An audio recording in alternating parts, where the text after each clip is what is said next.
Today on Uncommon Knowledge, an all-consuming fear. Funding for this program is provided by the John M. Olin Foundation.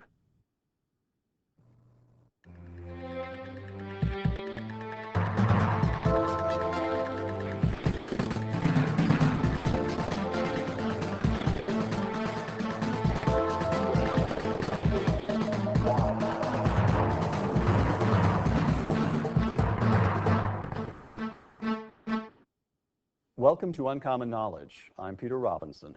Our show today, one world, but a human population that's expected to peak at 8 or 9 billion. Is there enough of planet Earth to go around? Ever since Thomas Malthus, the 18th century British economist, we've been hearing predictions that the growing human population and appetite for resources would lead to environmental disaster. Now, in the 21st century, are these arguments more valid than ever? Or less so? Joining us, two guests. Stephen Hayward is a fellow at the Pacific Research Institute. Paul Ehrlich is a professor of biological sciences at Stanford University and the author, most recently, of One with Nineveh: Politics, Consumption, and the Human Future. In his 1798 study, An Essay on the Principle of Population, British economist Thomas Malthus predicted disease and starvation, arguing that the then industrialized world would produce a growing population that would outstrip food resources. It didn't happen. Was Malthus's argument flawed in and of itself, or was his timing off by a couple of centuries? Stephen? I think he was fundamentally wrong. Paul? I think he was fundamentally right. All right, well, we have a nice contrast and ready to go from there. All right, Paul, you argue in One with Nineveh that we suffer from, I quote you, too many people for the planet to sustain, too much consumption by the well-off, and maldistribution of power, close quote. Let's examine each of those assertions.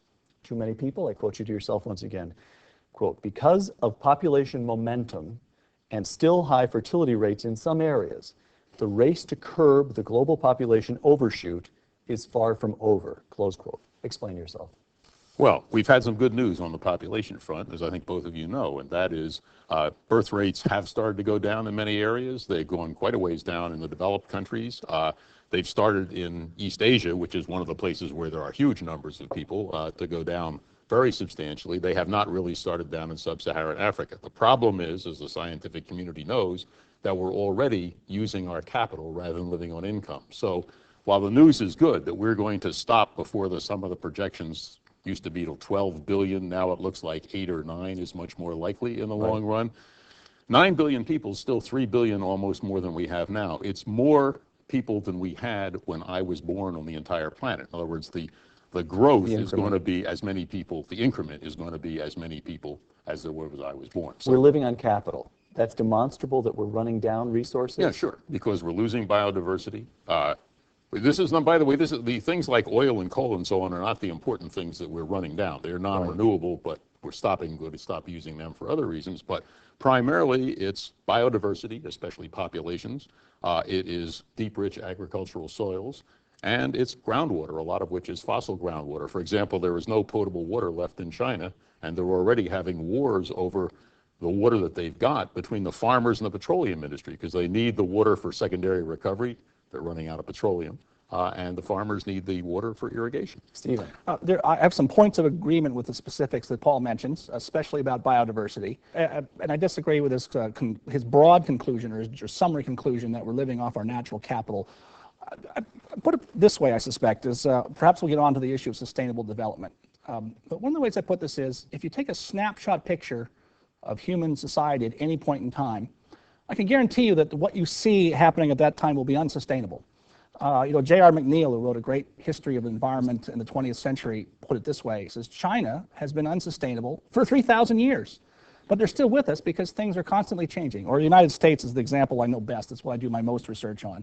If you go back 100 years ago, the United States used to get a third of its energy from burning wood, 5 billion cubic feet a year. There's actually data series on this.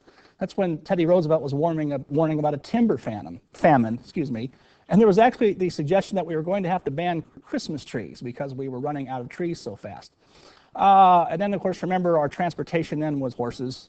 We've all heard the stories about how New York would drown in manure. I think it has.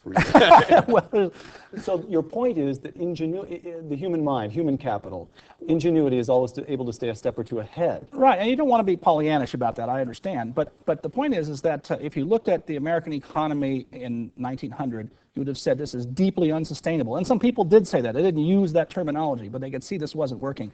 Now, the substitutes for it are things that we worry about deeply today, coal and oil, for example. But they represented at the time an improvement in our ecological profile. You know, we used to use almost 100 million acres of land to grow feed for horses to move things around.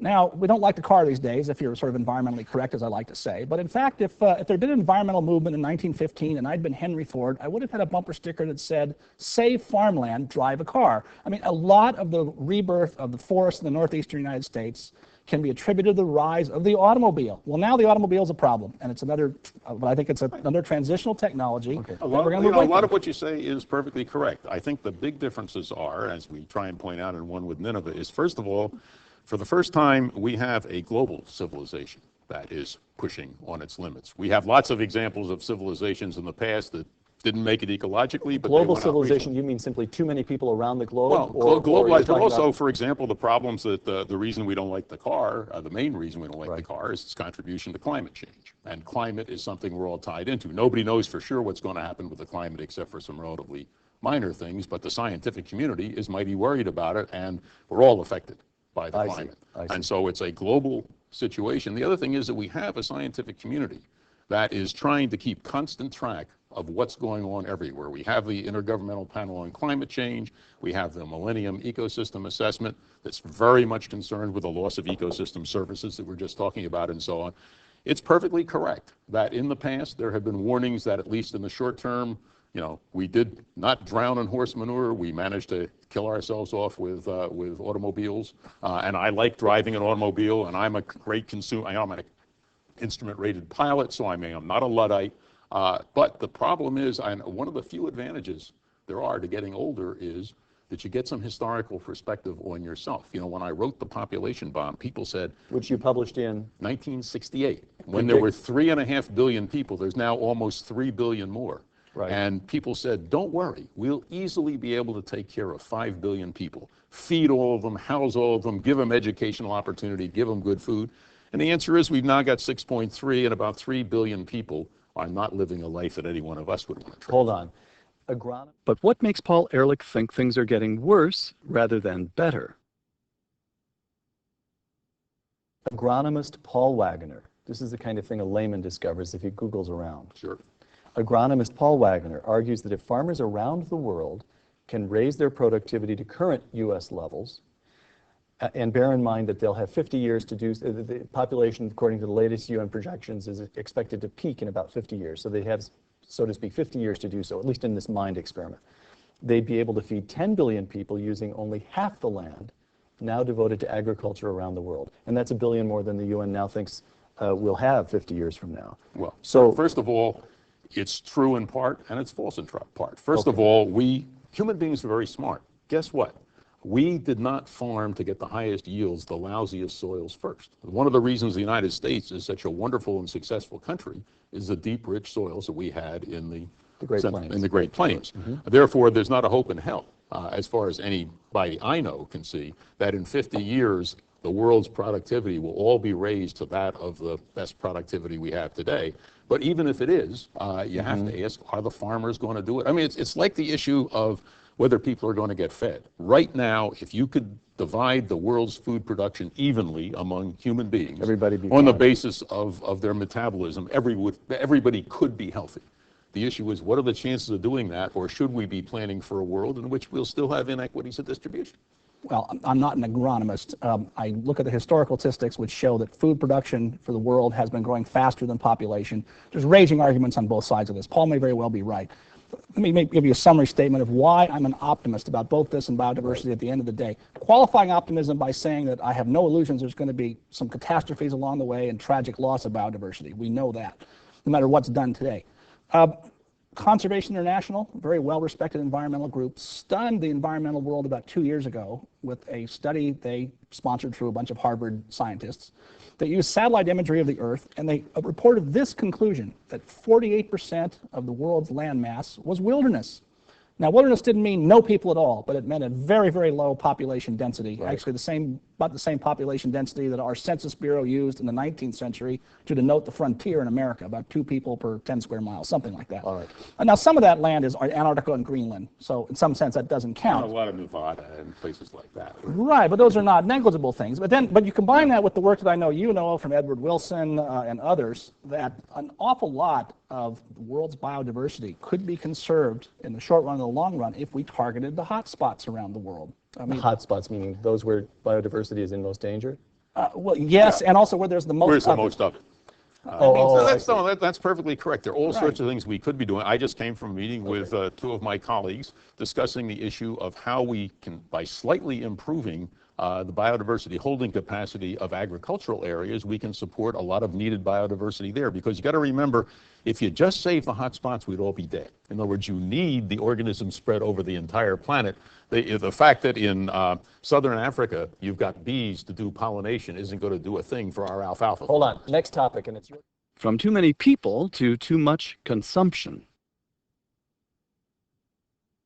I'm going to quote you to yourself again, Paul, in One with Nineveh. The United States, because of its population size, growth rate, and high per capita level of consumption, is the champion consumer of the world. Each baby born in the United States on average will cause 15 to 150 times more environmental damage than a baby born in a very poor country, close quote. Now, you are simply presuming that consumption equals damage. No, not necessarily. All right. If you look in detail in what we said in One with Nineveh, or if you look at the paper we have out coming in the Journal of Economic We Perspectives. is yourself and your wife, Ann. No, not just my, just also me and the many economists we've been working with, like Ken Arrow here at Stanford, who's the lead author on an article on Are We Consuming Too Much? It's an extremely difficult part of the problem for a number of reasons. First of all, business economists think all consumption is good, and we think that's wrong. On the other hand, some consumption is very good and some is very bad. For example, if you're going to spend $10 million on something, if you buy a Van Gogh with it, you're not really doing anything environmentally damaging. If you buy your 3rd executive jet with it, that's a very different expenditure of money. But the issue of how you decide what consumption is damaging and what isn't is something that finally the technical community is beginning to look at. But it is clearly a big part of the problem. All right, but the notion that the United States somehow is over-consuming, is consuming more than its share. As best I can work it out, the United States consumes about 1/5 of the world's overall output, but it also produces about 1/5 of the world's overall output. But you see, some of the things it produces are things like carbon dioxide as a result of the consumption. And some of the, Stephen. I was actually going to say that if we had color-coded warnings for gradations of doomsaying, I would have upgraded you from doomsayer to mere gloomsayer, having read some of your books over the years. That's true, though, Paul, because One with Nineveh is not as hot, as it's not as angry, and it doesn't feel as urgent as the population Well, look, bomb, if you look at the population bomb or One with Nineveh, you'll see they're all read by my colleagues. And one of the reasons that the population bomb was hot was at the time there was a beginning environmental... I mean hot in the sales sense. I mean... No, I meant hot, Okay. hot, yeah, right. We were very concerned that this part of the issue wasn't being looked at. It's now been looked at. We know an enormous amount more about the population situation because of the last 30 years. We haven't taken the same look yet at consumption because it's trickier. Well, I think Paul does deserve credit for being the first person to popularize that issue. I mean, you actually refer to yourself in that book, The Population Bomb, as a part-time propagandist, which is why I'm never quite sure when you're being provocative to push people's thinking and when you're serious, literally serious. Oh, by the way, I was, again, Don Kennedy, Peter Raven, they read the book from cover to cover and approved it. In other words, a serious scientists, a whole bunch of them did, but there's just 2 that are now in the National Academy. But the basic point is, you and I are both propagandists. What I mean by a propagandist is somebody... I am, but how dare you? It's somebody who tries to persuade people to do something different, look at it differently, do something like that. And I don't want to pull, but I think politics is a big part of being a human being. And we're engaging in politics now, and that's what we ought to be doing. Go ahead, but this point of overconsumption. Sorry.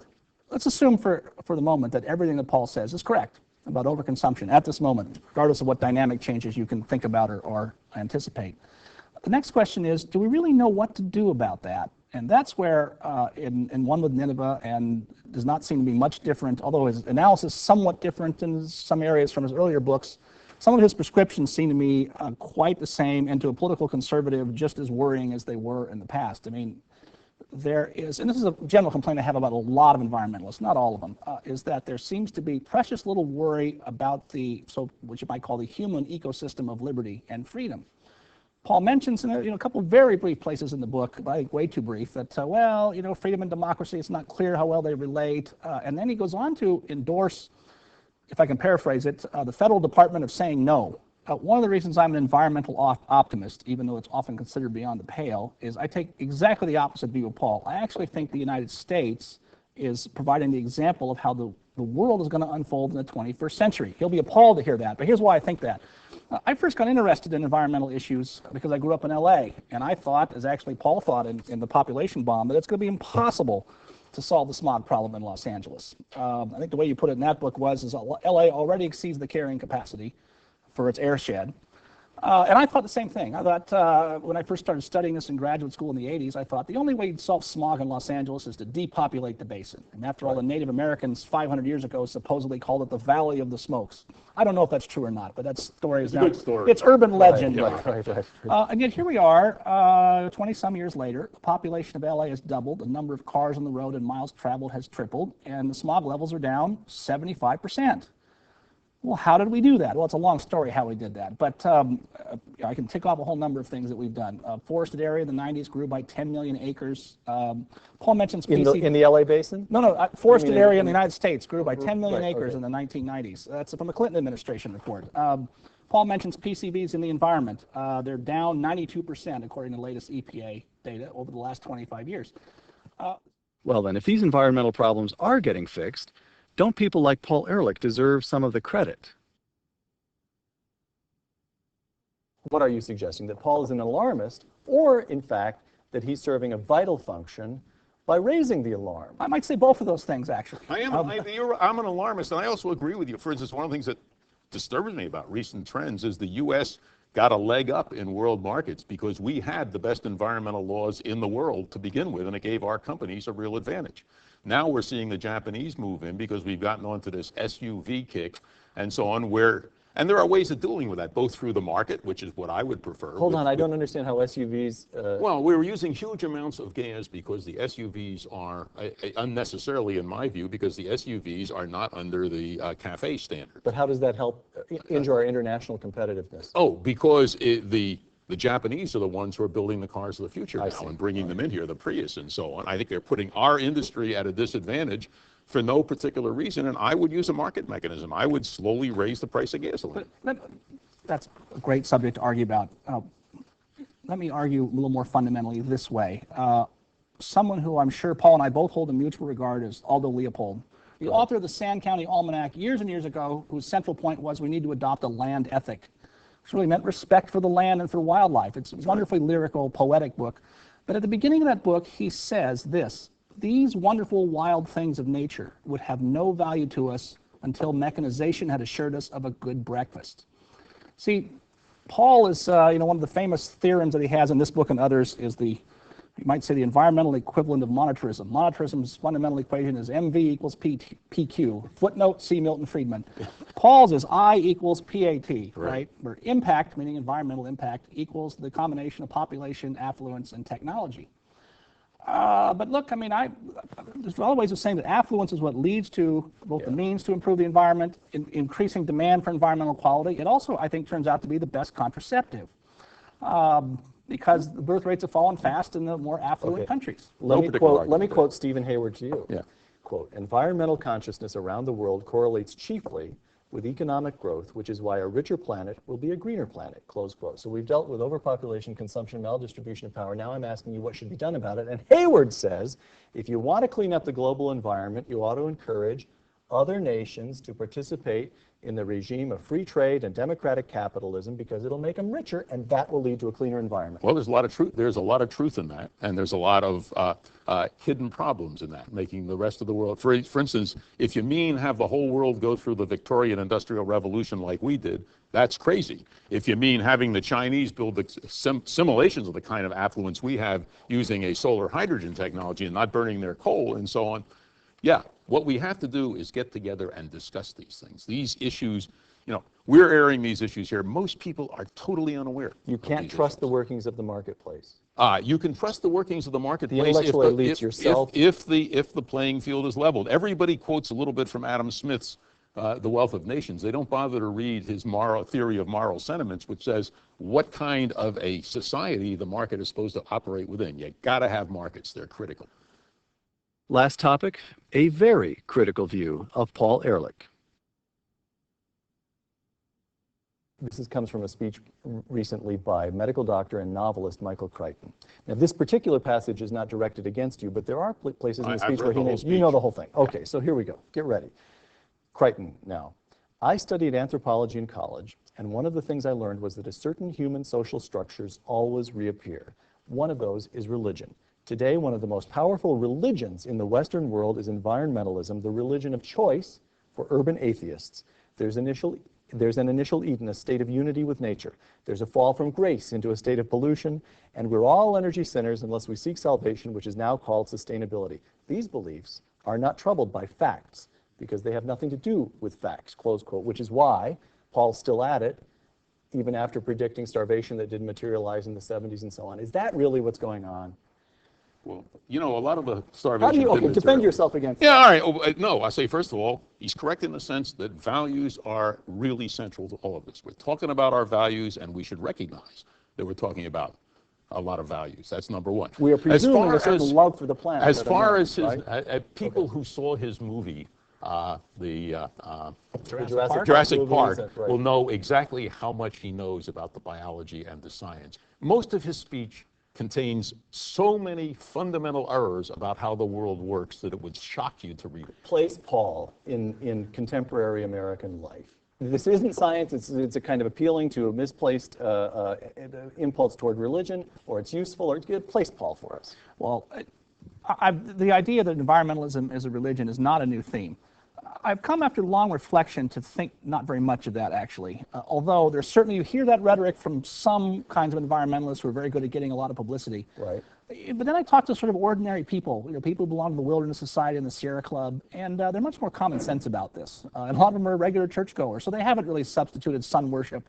I think what happens is we are misled by the people at the extremes on both sides of the debate. Mm-hmm. And I think I don't mean to be unkind, but I think Paul sometimes falls into the extreme on the environmental side of the debate. I mean, my criticism, for example, of the Nineveh imagery that he uses, and there's been other people like it, like Jared Diamond wrote about the fall of the Mayan civilization, Harper's last year, in very similar terms, pointing out symptoms of their ecological collapse. And he has a blurb on the back of one with Nineveh, as I recall. So, I mean, it seems to me the criticism that Paul makes of Michael Crichton could be made of him. In other words, I'm not convinced that we know whether, for example, the ecological collapse of Nineveh or the Mayan civilization was cause of their collapse or the effect of other causes that brought on their collapse, or an interrelation that's very hard to untangle. So, I mean, to make it a broader point is that cause and effect in a dynamic world is very, very hard to sort out, and I sort of resist generalizations on either side. Either the market will solve it, I'm actually a believer in politics, or that, if we don't change today, we're all about to die. Alas, it's television, so we have to wrap it up. We're talking at book length, we've got to wrap it up. Let me ask you each to name the one reform, bring it down to one reform, to be brief and memorable here, that you would most urge upon the next president with regard to the environment. Steve? I would like to see someone, I'm not sure if it's the president or several world leaders or Congress or the UN or who, but I would like to see someone take up the biological hotspot idea. It is nowhere on the agenda right now. And the main reason for that is you might say it's only $20 billion. Describe the idea once again very briefly. You protect the rainforest in the Amazon? Is that the idea? There and several other areas that have been identified where you have the highest concentration of biodiversity. It makes perfect sense to me. People like Edward Wilson will say, well, it's only maybe $20 billion could get the job done. Maybe true, maybe not. the point is, it's not just $20 billion. It's $20 billion on top of $100 billion we spend for this on the environment and $200 billion in private sector costs on that, some of which is not very well prioritized. And because we're all gridlocked over some of these political fights, the idea of trying to preserve the biodiversity hotspots But is the hotspot nowhere on the idea, agenda. that ought to be within the grasp of man. Yes. I would like to see the next president set up a Millennium Assessment of Human Behavior in some form to be like the Intergovernmental Panel on Climate Change or the Millennium Ecosystem Assessment, so we could bring these kinds of issues to the public, discuss the values, discuss the facts, have it totally high-level transparent. presidential panel. Or a to high-level prompt the UN national- panel would be even better. You want if a we could national push or it. international debate. International Higher discussion. visibility for the issues. And to push to make sure we have media channels of communication that are very diverse. All right. Rudyard Kipling's 1897 poem Recessional, quote, "Lo, all our pomp of yesterday is one with Nineveh and Tyre." Or as you yourself put it in One with Nineveh, quote, "The very life of our civilization is now threatened," close quote. Disease, pestilence, starvation. Give me the probability, as you see it, that a century from now, humankind will indeed have suffered an environmental catastrophe. 100%. Oh, 10%. See, we differ. Paul Ehrlich and Stephen Hayward, thank you very much. I'm Peter Robinson for Uncommon Knowledge. Thanks for joining us.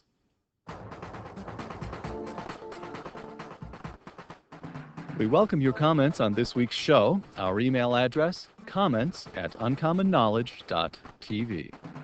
For more information about Uncommon Knowledge, please visit our website, www.uncommonknowledge.tv.